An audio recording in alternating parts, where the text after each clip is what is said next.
Hi everyone, welcome to my channel. So someone way back showed me this trick how to get these hoods off and clean them off, and look what's happening now. When I tried, it was just too hard to get them off. So now I put some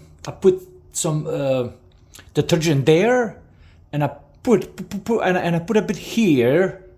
So, but keep in mind, I soaked it just a couple of minutes ago, a little bit here, and now it's just super easy to get them off. You see they are already starting to come off. You see, if I push, it's so slippery. They're sliding all over. Yeah. Now this side, you see, very easy to get them off. You see, now they're coming off very effortlessly. So that's it.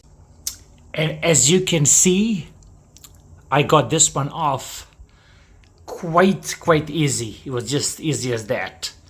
That's pretty much that. Hope you found this useful. Like, subscribe, and take care.